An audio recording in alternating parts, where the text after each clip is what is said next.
سامعین کرام السلام علیکم ورحمۃ اللہ وبرکاتہ۔ بسم اللہ الرحمن الرحیم۔ آج ہم معرف قرآن کے عنوان سے گفتگو کریں گے کہ قرآن مجید کو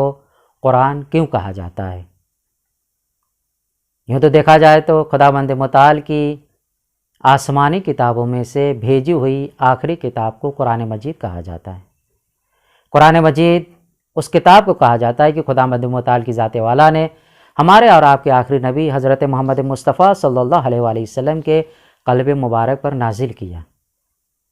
قرآن مجید کے سلسلے سے خداوند متعال کی ذات والا نے سورہ بقرہ کی ابتدائی آیت میں ارشاد فرمایا کہ الف لام میم ذالک الکتاب لا ریب فیہ ھدی للمتقین، کہ بے شک یہ وہ کتاب ہے کہ جس میں کوئی شک و شبہ کی گنجائش نہیں ہے۔ مگر ہم دیکھتے ہیں کہ اس قرآن مجید کے مختلف اسماء ہیں، مختلف نام پائے جاتے ہیں، جیسے شفا، فرقان، ذکر، کتاب وغیرہ وغیرہ، مگر پھر بھی یہ قرآن کے نام سے کیوں مشہور و معروف ہے؟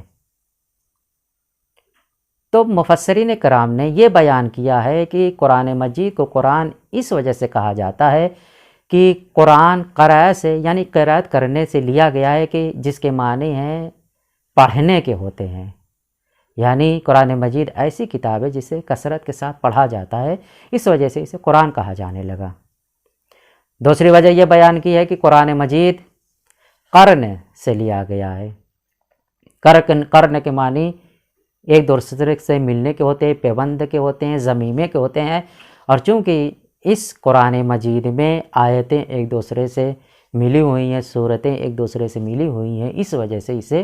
قرآن کہا جاتا ہے۔ اور تیسرا سبب یہ بیان کیا ہے کہ قرآن کو اس وجہ سے قرآن کہا جاتا ہے کہ قرآن کے معنی جمع کرنے کے ہوتے ہیں، اور خداوند متعال کی ذات والا نے اس کتاب میں آیتیں اور 114 سورہ کو جمع کر کے بیان کیا ہے، اس وجہ سے اسے قرآن کہا جاتا ہے۔ مگر مفسران کرام اور علماء کرام کے درمیان اختلاف قول بھی پایا جاتا ہے۔ بعض نے یہ کہا ہے کہ قرآن مجید کو اس وجہ سے قرآن کہا جاتا ہے کہ خداوند متعال کی ذات والا نے جب حضرت محمد مصطفیٰ صلی اللہ علیہ وسلم کو ظاہری طور پر مبعوث برسالت کیا تھا تو اس طریقے سے مخاطب کیا تھا کہ اقرأ باسم ربک الذی خلق، کہ میرے حبیب آپ اپنے رب کے نام سے پڑھیے کہ جس نے خلق کیا ہے، یعنی قرأ سے لیا، اس وجہ سے اس کو قرآن کہا جانے لگا۔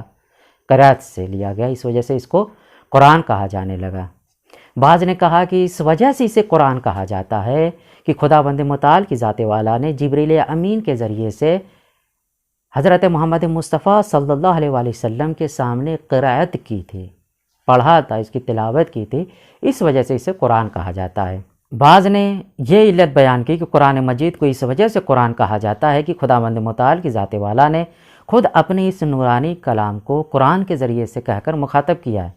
جیسا کہ ارشاد فرمایا کہ انا انزلناہ قرآنا عربیا لعلکم تعقلون، لفظ قرآن کا استعمال کیا ہے، یا ارشاد فرمایا کہ بل ھو قرآن مجید۔ اس طریقے سے دوسری آیت میں بھی لفظ قرآن کا استعمال کیا ہے، تو مفسرین کرام نے کہا کہ اسی وجہ سے اس کا نام قرآن پڑ گیا ہے۔ مگر ہم خلاصے کے طور پر عرض کر دیں کہ قرآن کو جو معتبر طریقے سے ثابت کیا گیا اور سمجھا گیا ہے اور تمام علماء کرام نے اس کو قبول کیا ہے، وہ یہ ہے کہ قرآن لفظ قرأ سے لیا گیا ہے، اور چونکہ کثرت کے ساتھ اس کی تلاوت کی جاتی ہے، اور خود خداوند متعال نے اس اپنے کلام کو لفظ قرآن کے ذریعے سے مخاطب کیا تھا، اس وجہ سے اس کو قرآن کہا جاتا ہے۔ لہذا آخر میں دعا گو ہیں کہ خداوند متعال ہمیں قرآن مجید کو پڑھنے کی، اس کی تلاوت کرنے کی